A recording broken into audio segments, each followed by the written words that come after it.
Hey everybody, Dr. Greg Eckel, and this is What the Health. And today's topic is the secret history of Lyme disease. And I have Kris Newby, who is an award-winning medical science writer and the senior producer of the Lyme disease documentary, Under Our Skin, which premiered at the Tribeca Film Festival and was a 2010 Oscar-semifinalist.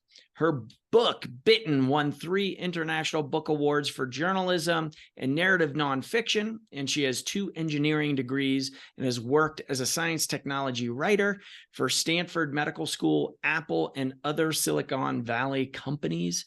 Kris, welcome aboard. Thanks, Dr. Eckel, and thank you for having me on.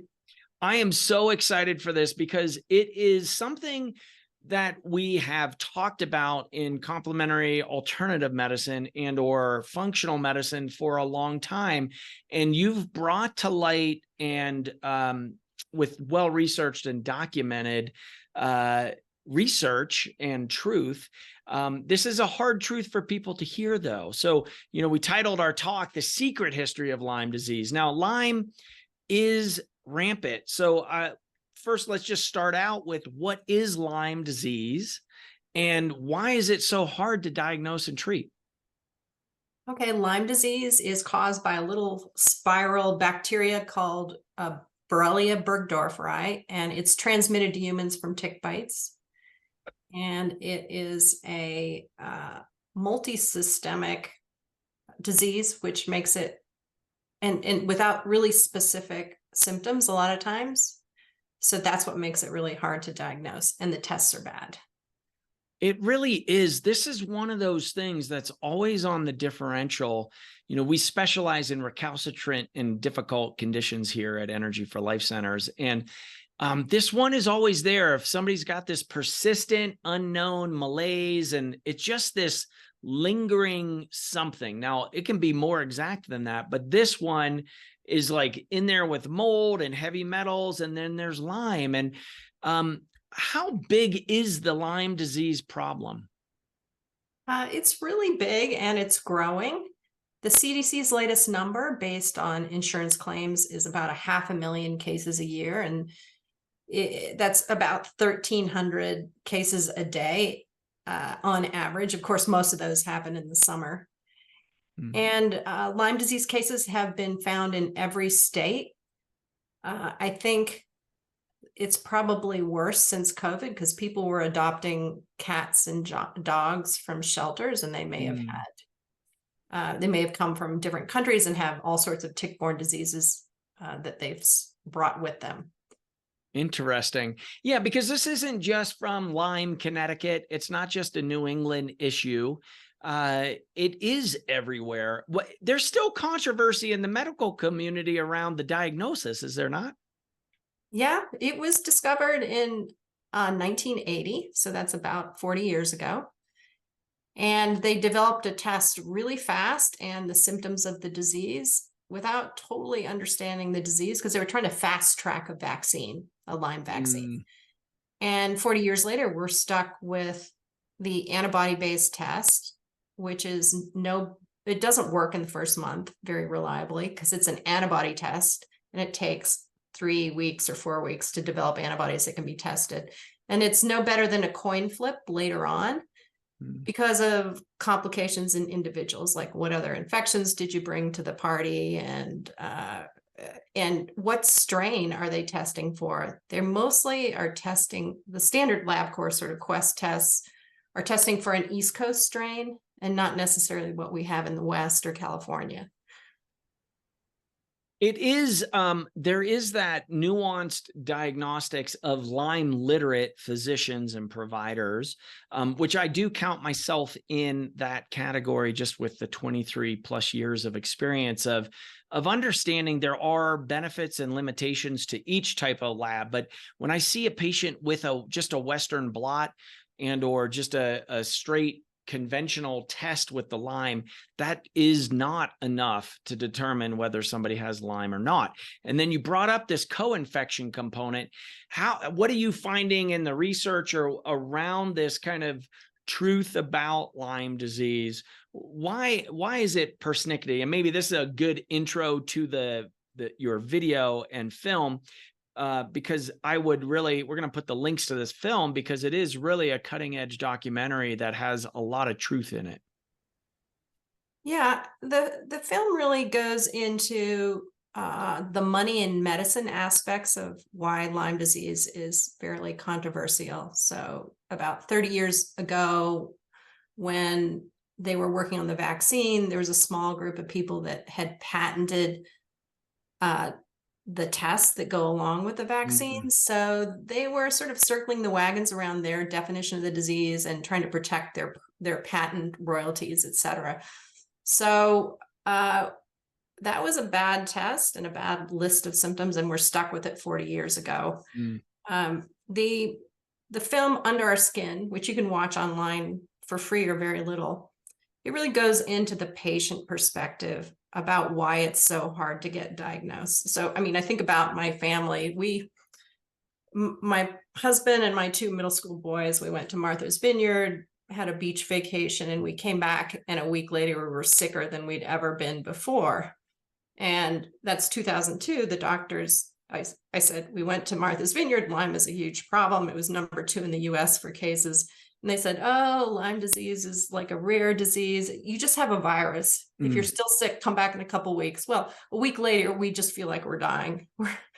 It's just crushing, fatigue, malaise, fever, neck aches. And we come back and say, this is something more serious. And they said, no, it's, Lyme disease is rare. It would be like winning the lottery for you both to get it. So that was the start of a year of going to doctor after doctor after doctor. A lot of specialists, and the specialists only see one part of your body. Oh, we're having GI problems. Oh, so you go to the GI doctor. They said it's infectious. You go to the infectious doctor, and they said, I think it's psychosomatic because Lyme is so rare. And you go, to the neuro because you're having brain on fire. And I think that's why physicians like you end up with a lot of Lyme patients, because it is so neurological. It's jumping around your body, twitchy things, blurry vision, GI stuff. And I think physicians like you are more patient and used to looking at the whole patient. I like to say we have deep presence and we listen, and we treat you as a heart-centered dynamic being. And I think in the reductionist model of care, that's where folks with this constellation of symptoms just fall through the cracks, because the docs just don't know what to do with multivariate, multi-system symptoms. And I don't treat symptoms, we treat root causes. And this tends to be one of the persnickety ones as to, it hangs on, it's sophisticated, it evades our defenses. And this is like, my heart breaks for folks suffering with these symptoms, because it can be a lifelong journey, and, really rapid progression and deterioration, and debilitating. And, I've been fortunate enough to be able to be open-minded and have some mentors that alerted and enlightened me.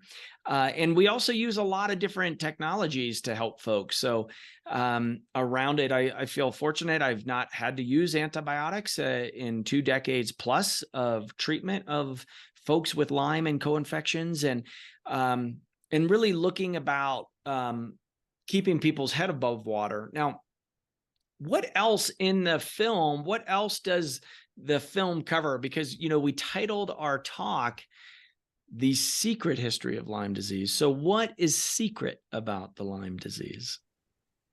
Well, that's covered in the book that I wrote afterwards. When I was doing the film, there were lots of rumors about a biological weapons route to Lyme disease. A lot of it is because Lyme disease started right across from Plum Island. And Plum Island was a center for the development of biological weapons against animals for use in war. And so that rumor started, but we were told pretty much, we will not fund a film about biological weapons. But we did meet with Willy Burgdorfer, who discovered Lyme disease. And during the interview in Hamilton, Montana, where he worked at the BioLevel 4 lab there, he intimated that there were secrets about Lyme disease he wasn't telling us about after the cameras were closed. So what happened a couple years later is Willy Bergdorfer, two things happened. Willy Bergdorfer said, well, he was ready to tell the secrets he didn't tell us in the film. And that is, when I was investigating the outbreak of Lyme disease in Lyme, Connecticut, there was another organism there that I think may have been a biological weapon that we had worked on at Rocky Mountain Lab. So Rocky Mountain Lab, part of NIH, they consulted with the biological weapons headquarters in Fort Detrick, Maryland during the Cold War. And Willy was a consultant. And what he said in an interview with me is, I was weaponizing fleas, ticks, and mosquitoes, stuffing them with dangerous pathogens for use in dropping on our enemies. So that was a shocker. And that really was the beginning of saying, well, I'm not really done with my job about reporting about what's so strange about Lyme disease if I'm not covering this. Right. And then I got another firsthand witness just randomly at a party in Texas. I met a guy who worked for the CIA, and he said he did a lot of really bad stuff during Vietnam, but he said the weirdest thing I ever did was drop infected ticks on the Cuban sugarcane workers in 1962. So wow.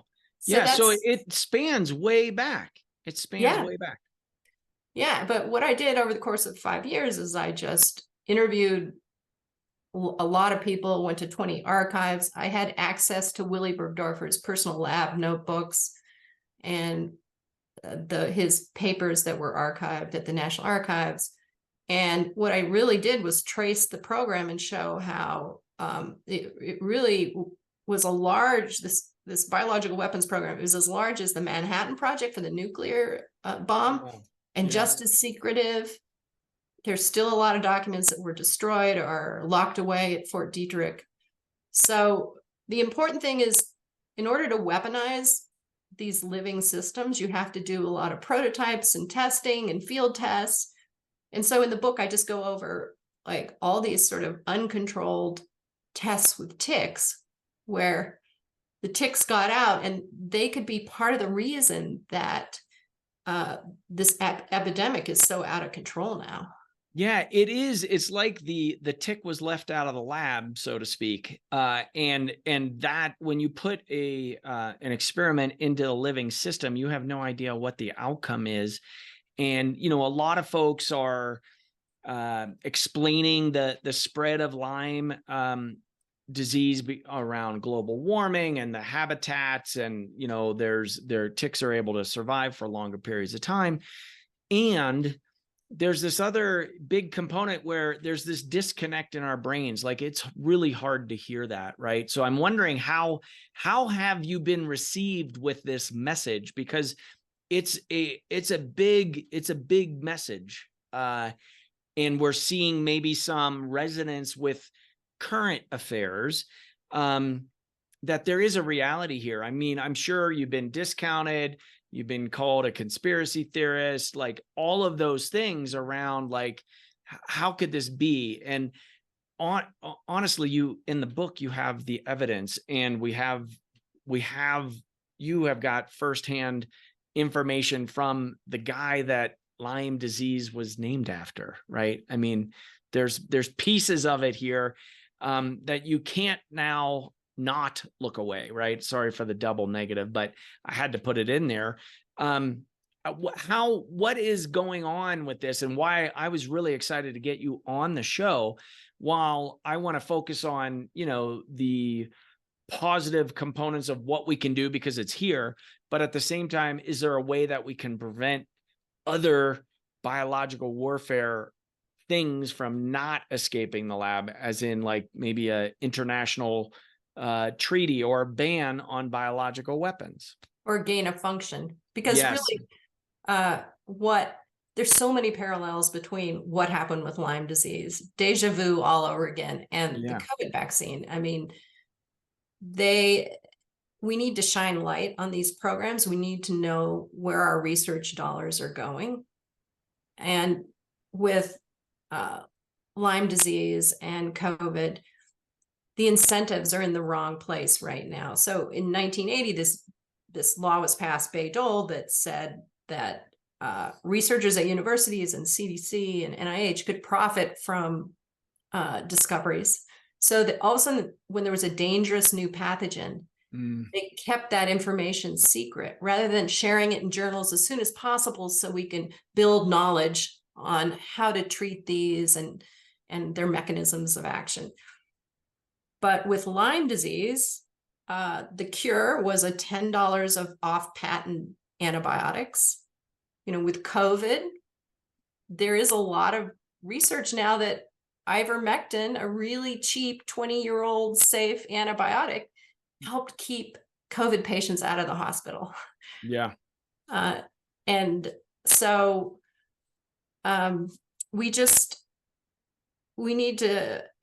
mainstream journalists need to take a critical look at the evidence and not just take this herd mentality of lemmings. NIH said this is the way it is. New York Times said this is the way. They have to do your own research as for science journalists, which I'm part of.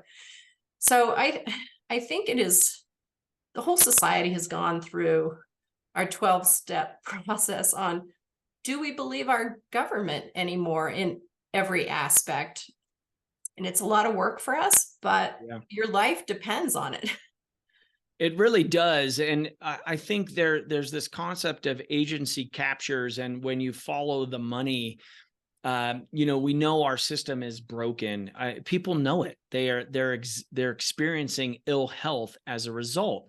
And this aspect. So what would you recommend to our listeners and viewers here if they are suspecting that they have a tick-borne disease or illness? Well, I start with your primary care, but know that if they order the Quest or LabCorp test, it could be wrong. So Lyme disease diagnosis is primarily a clinical diagnosis. You have to look at the whole person, their history, their travel history. Do they sleep with their dogs? Did they taken a dog from Connecticut? So all this, and doctors like you take a thorough history. In the sort of puppy mill medicine institutions, you get like 13 minutes with your primary care, and they'll just send you from specialist to specialist. So I would say try with your primary care, but if you feel like you're not being heard and they're writing off your symptoms. I mean, they told my husband and I, had a psychosomatic couples things, Wow. It was all in our heads. But this was after, it took us 10 doctors in a year to get diagnosed. And once we used the right test, we both came up CDC positive in every dimension. And we had a second co-infection, which is babesiosis, which is a red blood cell parasite, which can kill you if you have a damaged spleen. And why did it take a year? In hindsight, our symptoms were classic. So that's why it's good. If you're not getting satisfaction in your mainstream, go to a specialist and know that time is of the essence, because the longer you have this chronic condition, the harder it is going to be to get rid of it. And at a certain point, it's hard to ever get rid of it 100%. So find a specialist. Just like if you had a brain tumor that was really rare, you find the person who had treated that brain tumor before. So find someone who has seen all the variations of tick-borne diseases. I mean, when a tick bites you, there's 20 different diseases in the US you can get. I mean, you're not going to get all of them, but you could get 2 or 3. Yeah. And doctors, I talk to newly minted physicians all the time. Oh, how much time did you spend on tick-borne diseases? Oh, 15 minutes. Yeah, right. And they're all clumped together. It's not given due diligence and in the effects of what it is. I mean, you mentioned the CDC says this many cases a year, but my guess is it is 3 to 10-fold higher because physicians aren't trained to diagnose that.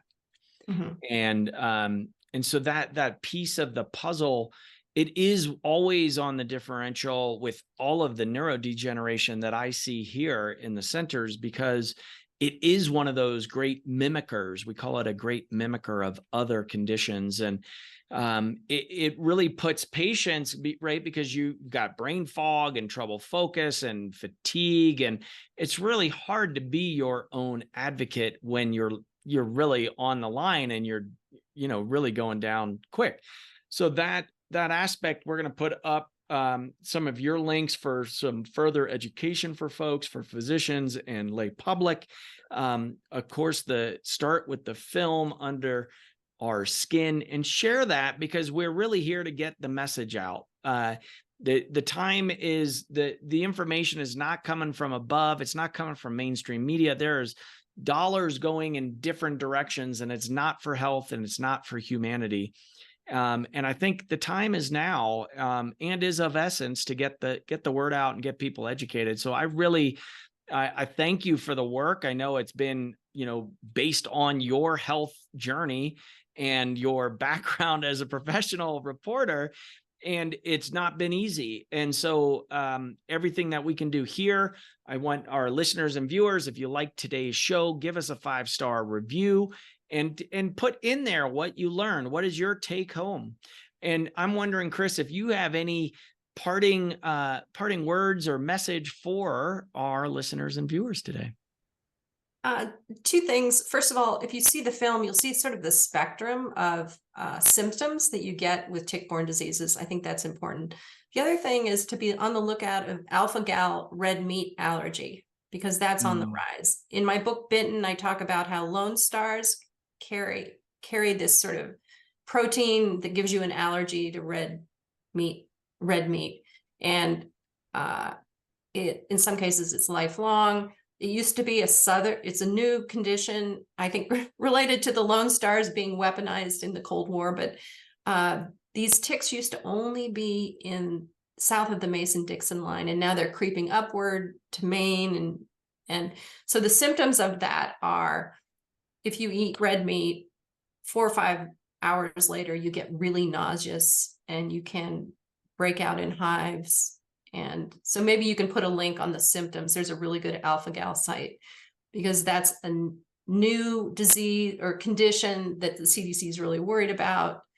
And it's very hard to diagnose unless you know it's out there. Yeah. Yes. And that is making the rounds in my provider networks, as far as be on the lookout and watch for the symptom pictures. And we will put a link to that. Thank you very much. All right.